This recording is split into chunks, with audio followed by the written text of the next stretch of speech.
You know, I've always said that the best kind of movie you can possibly see in theaters is one that surprises you with how good it is. And, you know, I'm kind of loath to admit it. I know what you mean. I'm loath to admit it, but this is a surprisingly good movie. Uh, sure, I mean, not to. Actually, yeah, it reminds me of Noah. Yeah, I mean, in a weird way, it does because you're thinking Bible story, yeah. and you're settling yourself in like, oh god damn it, and then it plays out, and you realize, you know what, they don't treat it like a Bible story. They treat it like mythology, Yeah. and that immediately works. It's like you're strapped. You know, it's like any other kind of historical epic. You're just like, oh, strap yourself in. We're gonna have a great time. Yeah, so if you're into that sort of thing, then you know I like to see the trend continuing. If you're not into that sort of thing, well, fuck off. We're not fooling anyone. You know how hard it was to pretend that Deadpool was shit? How long did we This go? is Like no 25 seconds at best. at best. I was not feeling it. There is no way anyone could sell this movie as being anything other than I was pure, really utter tripe. looking forward to you talking about like action hero Jesus. No, I was not gonna. I quit out. I tapped out as soon as It's like before the minute mark. I just can't. Guys, I can't. I just can't. Yeah, he give him some slack. Cut him some slack. It was This is a horrible movie. uh, Like really, utterly horrible. And it's the worst kind of horrible. It's dull kind of horrible, sprinkled every once in a while with something that's titter worthy at best. Just enough, just like, you know what it is? It's just teasing you with like, we could be funny bad sometimes, and then you're like, okay, maybe it's starting to get good, and like, no, it just goes right back to dull. at a certain point I knew it wasn't going to pick up, and that's when I was just perfectly fine with leaving, but we didn't. We had to sit through this movie, even though the movie technically ended by maybe the hour mark. It still had another 20 minutes to go just to, make it feature length. Yeah. Risen, by the I way. thought it was like 3 hours by the time we got back. It was hour and a half movie, really?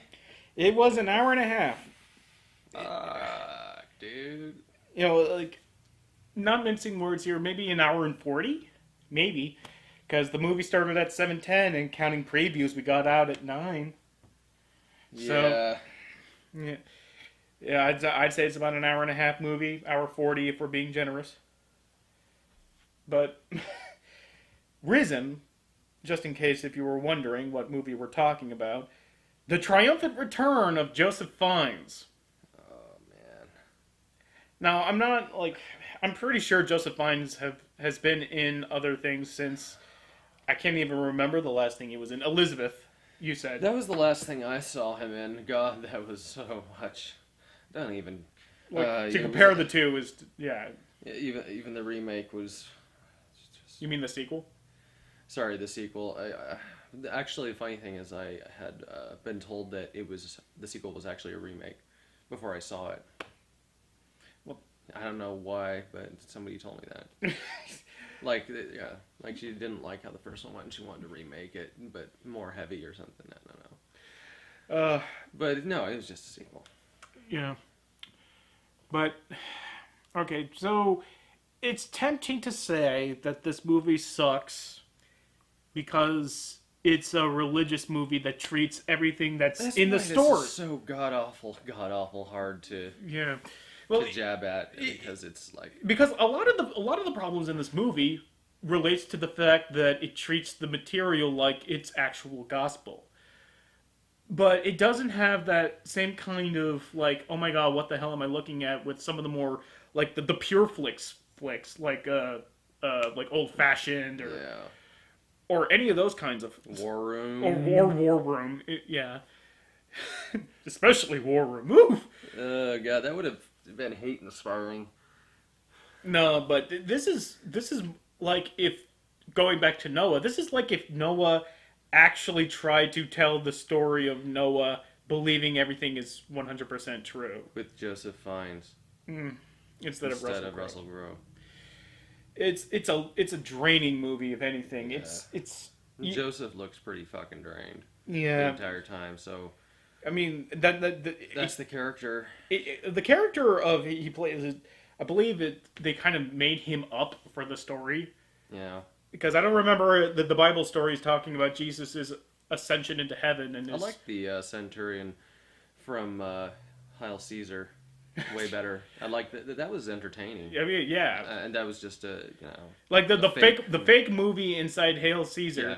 was way better than this actual Centurion movie. I think we even made mention of that in our review, I or wanted at to least see- brought up Risen. I want to see Joseph Fiennes, stand in awe of Jesus. Just He very nearly does in this movie. Very nearly, but he still can't get past the fact that he's acting in this it's movie. more like trying to get a fart out for apparently an hour and a half. He has this pained, just dreary expression plastered on his face that he never removes, no matter what the scene calls for. He is just utterly like, okay, I'm supposed to be sad, I guess. Where did I was in Shakespeare in Love! You know. I don't know how he ended up where he is right now. I haven't been paying attention because I haven't really been given a reason to. No, it's not like Rafe Fiennes. Oddly enough, how do you like that? Like the Fiennes brothers in two different Jesus movies, released within the same month. Although, to be perfectly frank, Rafe Fiennes had had not nearly as much to do with his Jesus movie Yeah, it as really Joseph wasn't Fiennes Jesus has movie. with this movie. But like Joseph Fiennes is really the only actor who is recognizable in this movie, other than weirdly enough his blonde ward. I remember him from somewhere, but I Yeah, can't. he had that face I recognized. Like he kind of looks like Joffrey from freaking. You look from Game of Thrones, but he's not. Yeah. I have no idea where I remember him from, but And how about the Lord himself? you The mean Son himself. Yeshua, which is actually that's the one thing I'll give this movie. They don't call him Jesus; they call him Yeshua, which Yeah. is kind of odd because they try to like they're trying to have their cake and eat it too by portraying the story of Jesus' resurrection through as if to say that it actually really happened. Yeah. But they're trying to mire it with historical fact, like Yeshua is played by looks like a Middle That Eastern actor. guy who I've seen in a lot of other movies, but I can't remember his name. Some Middle Eastern actor, and I don't recognize him from anywhere. Really? No, I do not. I don't recognize him from anywhere. But Oh, if you can insert here, face, name, whatever. Yeah, you'll remember when you take a look at the IMDb. well, yeah, more than likely he probably played nameless terrorist number 4 and. Well, that too, but I'm pretty sure. But God, what was it? He was also in. I think he was. I think he might have been in one of the last Die Hard movie. Oh, no wonder I don't recognize him from anywhere. I avoided that movie like the fucking plague. Then I could be completely wrong at this point. I can't remember really well. But he's one of those guys. Or in this movie's case, like leprosy. But going back to Jesus, like he's being portrayed by a Middle Eastern actor. So oddly enough, this has more racial appropriate casting than the fucking Gods of Egypt movie that's coming out next week. Suddenly, that doesn't look quite as bad. Yeah, actually. Yeah, but At least there's something going on that's entertaining.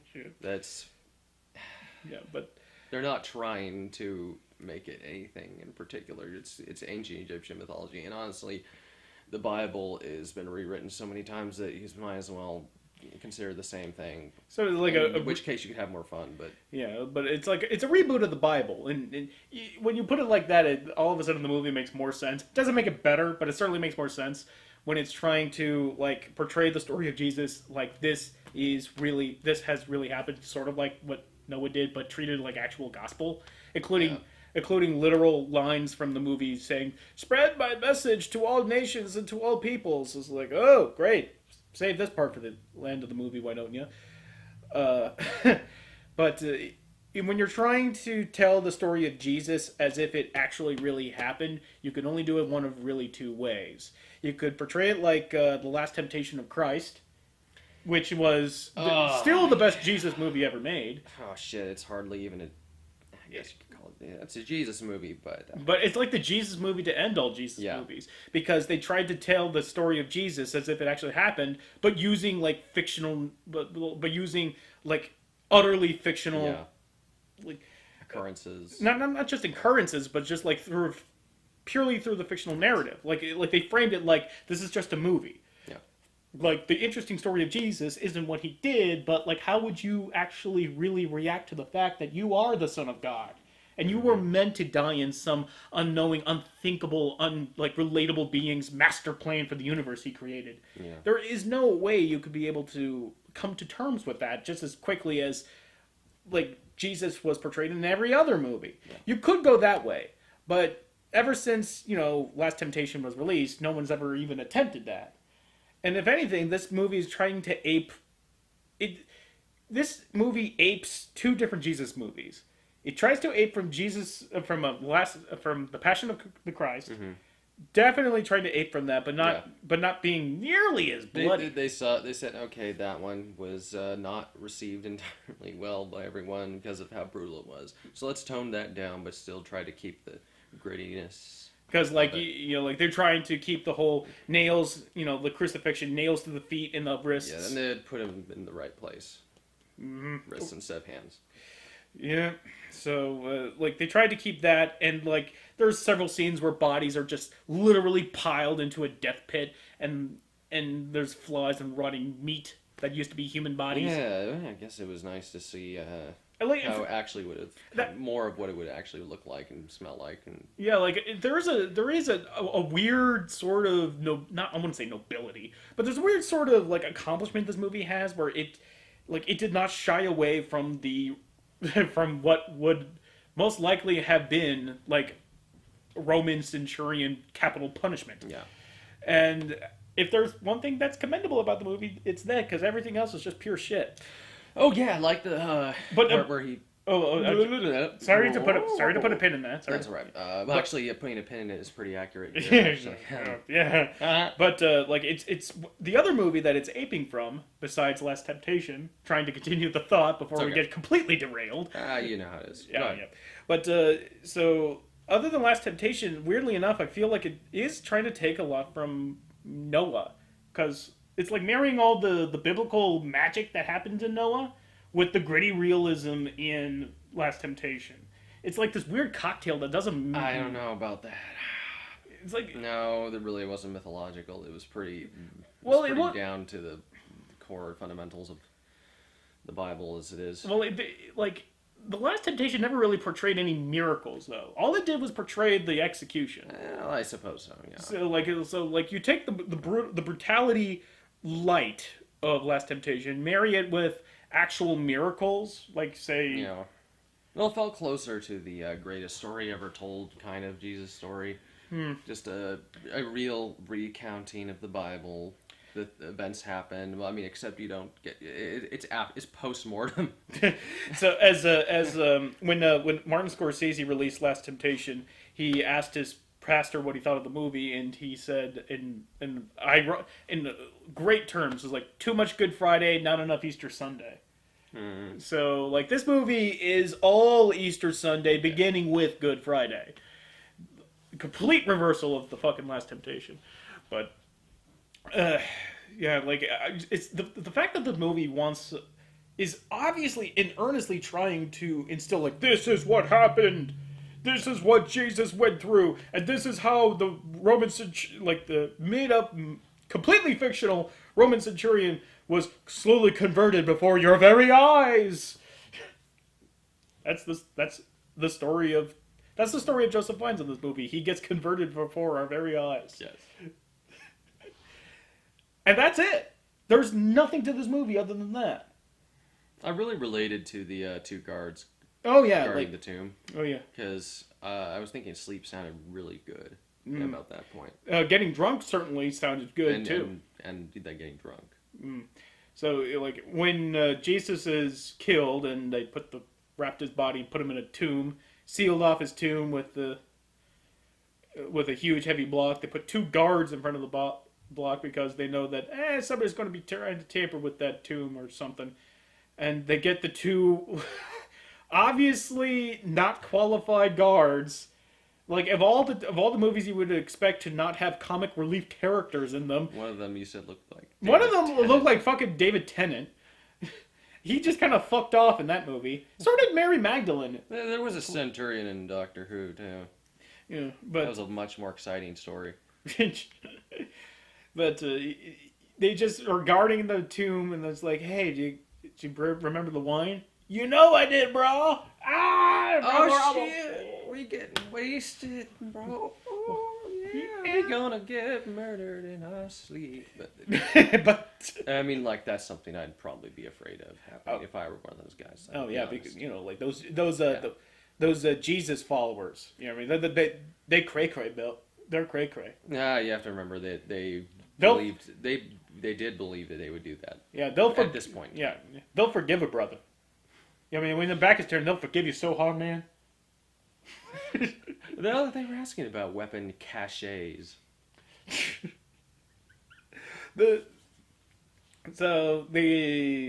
Jesus is buried. They come back. They come back to find. Oh, he's risen from his grave. The seals have been broken, and meanwhile, the 2 guards just completely fucked off for the movie, except for one of the guards recurring later in a tavern where he's just getting drunk off his ass, relating like, it was horrifying yet glorious. It was actually a pretty good performance. Yeah, because there was a performance. It was hammy as all hell. I mean, yeah, but it was a nice over the top, but it was a nice turn of phrase considering like every other actor in this movie, Joseph Fiennes included, and especially, just feel like they were kind of like this listless, going by the paces acting. Everything looked like it was done on the first take. Yeah. Everything was just the dry read. I would imagine the first day of shooting, like some of the committed character actors who were just trying to, get into their character, wearing all the like period clothing. They're just trying. They're trying to get the right movements. They they do that whole mouth exercise.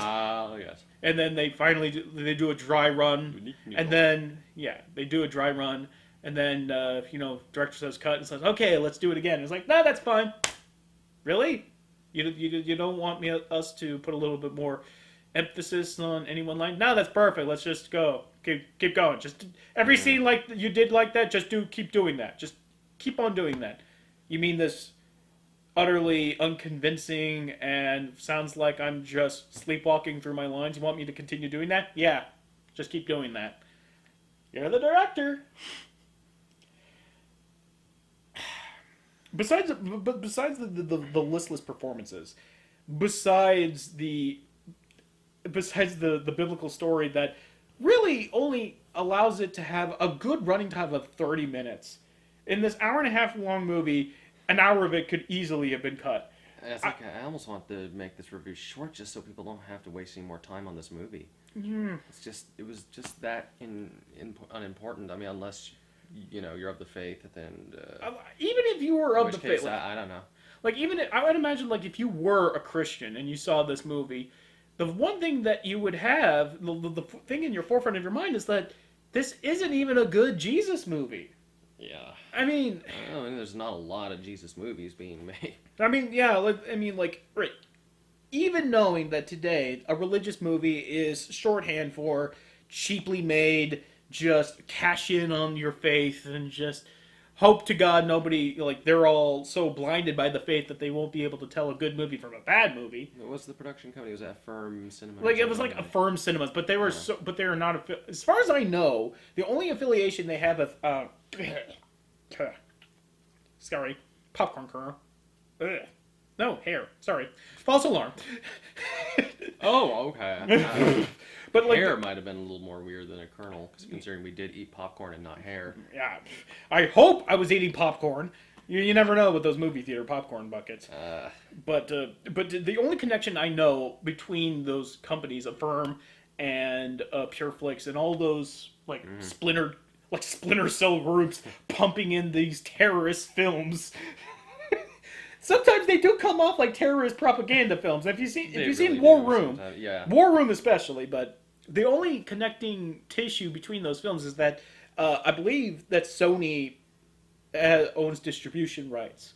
I think Sony or Columbia Pictures, for some reason, just decided, you know what? Let's start making movie off the religious right. Yeah. Let's start making like religious movies, and you know what? There's obviously a market for it. Fucking War Room made $80 million. Oh, God. I know, right? I didn't need to know that. But regardless, there's money to be made, and if there is a need in the market, especially on dry runs of the season like we are, I don't really see a problem with it, especially with movies like this, because even though it is a religious movie and all of its faults can really be pinned to the fact that the Bible doesn't tell some really pretty crappy stories as stories. I mean, like, judge your life by what the Bible says or not, but just looking at it purely from a literary critique point of view, these are some pretty shallow-ass stories. Yeah. I mean, they're moral narratives, but that's just like any other fairy tale. But, like, if you're trying to make a movie based solely on the stories in the Bible, you're going to have to pump up a lot. You're going to have to change a lot of things to make it an interesting movie to watch. Yeah. And in comes... Here is this movie that's basically trying to do just that, and it fails utterly. But at the very least, it doesn't try to do what fucking Old Fashioned does or what War Room does and replace. Well, I would say that's not exactly. Actually, you know what? That's not even a fair comparison because Old Fashioned and War Room are not Bible stories. They're just. I haven't seen Straight- Old Fashioned. The word War Room, to be honest, but I But- saw a review of War Room. But like, if you're going to make a Christian movie, at the very least, if you're going to make a Christian movie, sorry about going off this tangent without really thinking about it, but if you're going to make It's a related. It's relevant. yeah, It is. but like, I suppose I like a Christian movie that tries to tell the stories in the Bible more than like the Christian movies that try to interpret the Bible in today's world, because when you're trying to interpret it into the world, you get a lot of really creepy and, quite frankly, unsettling messages being imparted onto the viewer. When you try to keep it within the realm of like historical fiction instead of like modern day moral tales, it's easier. It's an easier pill to swallow. You must hide in your closet and pray to God because you don't want your husband to have an affair. Like, wow. I'm not this movie, but War Room. Yeah. So at least that movie would have inspired some anger. Just like, come on, that's terrible. Please don't. I mean, just on the off chance and the actually probable chances somebody's going to take it seriously and start creating their own war room in their closet. Just the idea of that is just really sickening. Whereas this movie doesn't seem to be quite so. It's not quite as malicious in that way. I wouldn't say I wouldn't call this malicious in any way. Unintentionally malicious. I mean, it's about as prayer happy and as Bible thumping as any other religious movie you've seen. But no, this movie. No, it's not. I can't call it harmful. The last thing I can call it is harmful, but that doesn't mean it's good. Certainly not. I don't know. The whole movie just felt like the equivalent of passing out one of those Bible pamphlets, except that you actually have to sit there right on the spot and read it. Yeah, like the guy who passed it to you isn't moving until he sees that you finished it. But and also there's Joseph Fiennes. It was like, hey, see, we got an actual movie star here in our religious movie. I laughed when I found out who Jesus was. I can't remember his name, but I've seen he's one of those character actors who's been in a lot of things.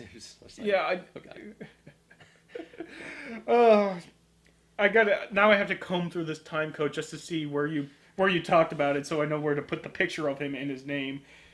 And he was kind of doing not as much as I'd like, but he was almost doing the ambivalent Jesus. Yeah, there were parts in this movie where I was thinking about Sins of the Sisters. Yeah. that review ruined me. Every time I see goddamn crucifixion, I can't take it seriously, Ben. In subtle ways, that anime has fucked with me. You ruined Jesus for me. Because I had so much of a standing with it before Sins of the Sisters. I think for transparency's sake, we need to let the audience know that neither one of us identifies whatsoever with the Christian faith. Absolutely not. No.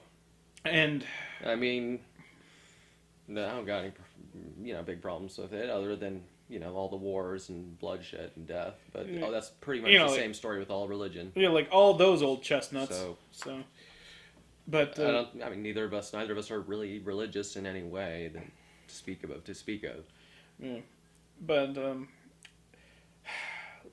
any particular part of this movie that really leapt out at you at being kind of funny were all moments where like the actors just did like a weird face or had a weird inflection in his delivery.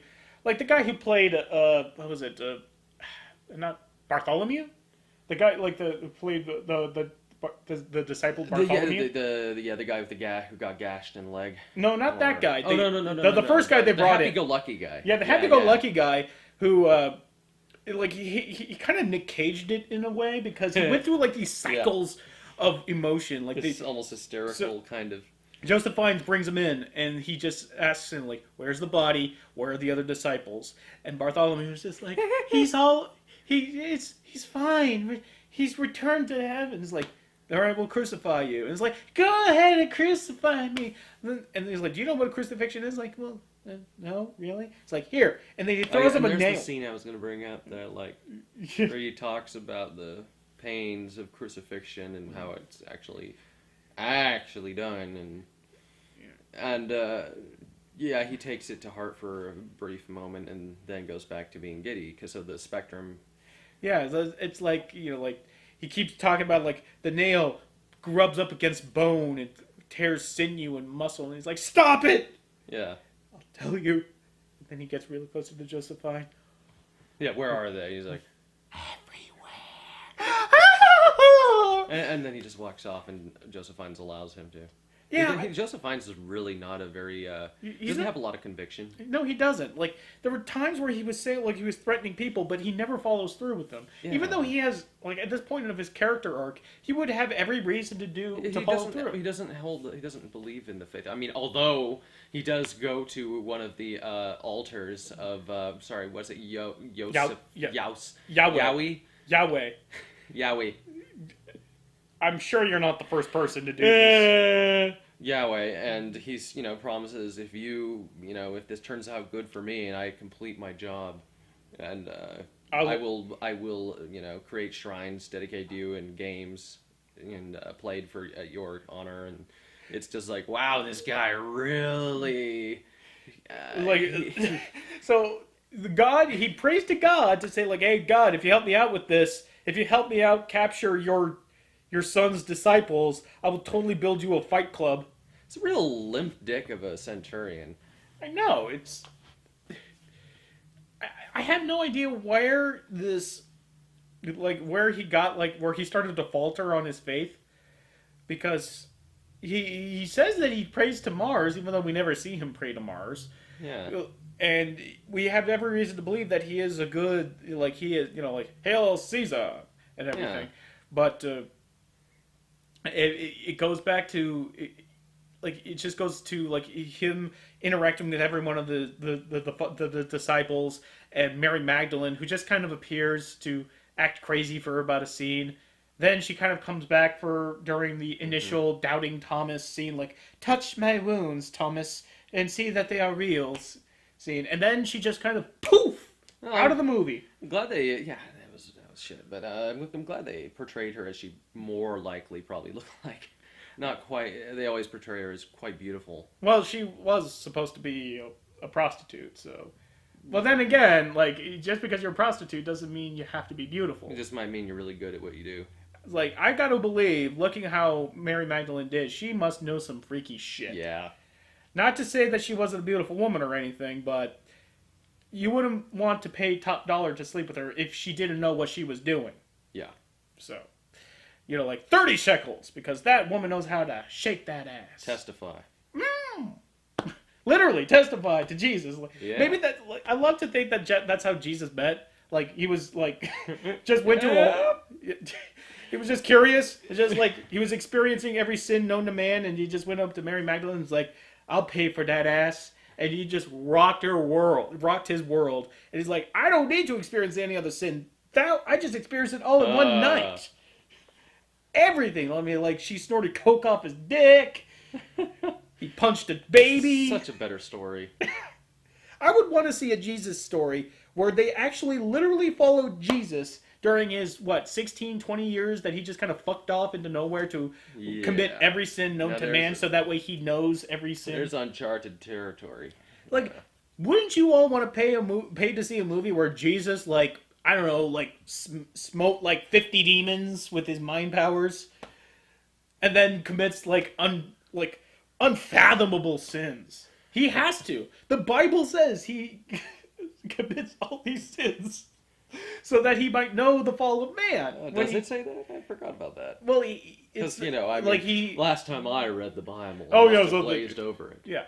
Well, as I understand it, the story of Jesus, that during his time where he found out that he was the one true Son of God, and when he finally comes back into the narrative of the Bible, like 20 years have passed, and he's like 33. So what did he do for those 20 years?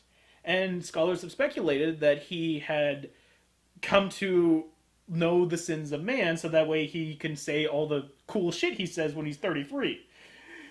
And, like, there's, like, certain passages in the Bible that kind of reiterate the fact that he knows what original sin is, and, like... You gotta know sin to knock it. Like, he who is without sin cast the first stone. But then again... Jesus, did you ever have cocaine snorted off of your penis? As we have? It's like, oh shit, man, you should have seen me back in my old days. I was crazy, yo. I was like 25 years old, dude. I was like 25 years old, dude, and I had like these 3 chicks started shooting heroin up in my veins. Jesus has to tell like a fake story to get his street cred. Like, maybe like when he first got into like this sinning, he didn't quite know how to like get within the pack, as it were. So it was like, so what have you done? I totally punched a dude. Yeah, should have seen it, dude. I was like, I smote his ass. I always hated that as a verb. Smote sounds way too close to like smoke. So whenever you say smoked his ass. Laid the Christ down on him. Like, he pulled out his gat and just smoked him right there. Yeah, funny thing is, actually talking about the Bible that I was given as a child, and when I say child, I mean I was like 16 or 17. The Bible I was given from my grandparents was the Children's Bible by Bill O'Reilly. Was it the Children's Bible, or was it the Children's Bible? I thought it was like the Bill O'Reilly for kids. I thought it was a lot less just... Wait. Was that wasn't... I was given a children's Bible. Okay. So that was just Bill O'Reilly for kids. I don't know. I confused the two. Apparently I combined the two. Well, that story went absolutely nowhere. Other than I was given Bill O'Reilly for kids as a child. Well, that in of it somehow turned out.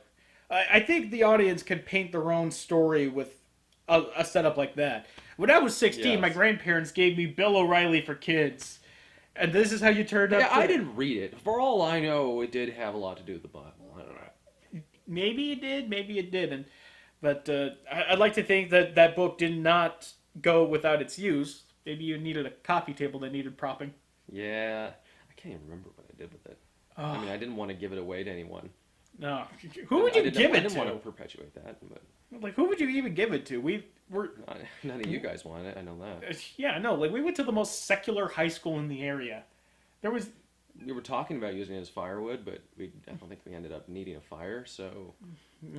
Instead, I don't remember what we did with it. But anyway... Yeah, but actually, we should tell the story. When we were in high school, every so often there would be, like, this Bible... some Bible-thumping activists. Well, not even activists. They were just... what do you call them? Like, those people that just spread the gospel. You know, like, okay. Some gospel from... I think it was from St. Eugene's Church. The only real Catholic church in the area. And they would pass out these little orange New Testament Bibles. Oh, yeah, John. Yeah. And our friend John, who some of you might recognize from the behind-the-scenes video for the Sins of the Sisters review... he had it in his head that he was a ninja. If you're watching this, John, well, No, you he's can, not you can watching. join in on the. I know he's not watching it, but I'd like to think if he was watching it, yeah, I would think he'd get a good laugh out of it because he laughs about it too now. Oh, thank God. I mean, you got to be able to laugh about Yeah, stuff yeah. like that. Yeah, but like, so he would use these Bibles not to read, but as like ninja stars. He would just he would just fold the Bible, put one finger around its spine, and just like. Yes, Right yes, because they taught him how to use improvised weapons as ninja stars in his ninjutsu class. His ninjutsu class. So what that eventually led to was like me, you, John, and I think Gavin got into it too, where we would just throw Bibles at each other because these orange Bibles were everywhere. They were. So we were not without New Testaments to throw at each other. So imagine, if you will, you saw 4 teenage boys. It's really a testament to the faith we had, huh? Yeah, yeah. So it's just 4 teenage boys just throwing Bibles at each other like ninja stars. It was either that or those free America Online discs we used to get at the Burger I know King. we used those as ninja stars, but then he also used bottle caps. AOL discs, Yeah, bottle caps. He actually and- scratched me with one of those. Oh, dude. Yeah, you know, the sharp side of that. Oh, yeah, yeah. He was really trying to sell it at a certain point, and that actually kind of hurt. Yeah. You know? I mean, I didn't believe he was a ninja, but it still hurt. If you saw John, no one would believe he's a ninja. Yeah. Pluck one of my hairs out. He's like, see, I'm a ninja. He did. He was like, look how fast I... I'm a It's ninja. like, you fucker! Nowadays, Jesus. that would actually be quite useful to you if you needed to get some of your hairs plucked. Eyebrows. Oh, yeah. Yes, I suppose I owe you an explanation. Nope. No. I don't know shit. Sometimes you're just going to see him without eyebrows. I have to get used to it too sometimes. Mm-hmm. It's like, hey, Gabe, we're going to be shooting Anime Abandoned next week, and I pick him up, and he's like, oh, god damn it. You're going to look like a leukemia patient on screen. Forgot to Fuck! pen in your eyebrows, bro. Yeah, you got a Sharpie. Ugh, you're going to fucking Groucho Marx it. And I just grab that thing, no mirror, and just perfect eyebrows. Oh, God. You're so perfect with makeup. So perfect. So Divine, even. Ugh. Yes. See what I did there? Everyone on fucking Earth saw what you did there. I don't know. Is there anything really realistic?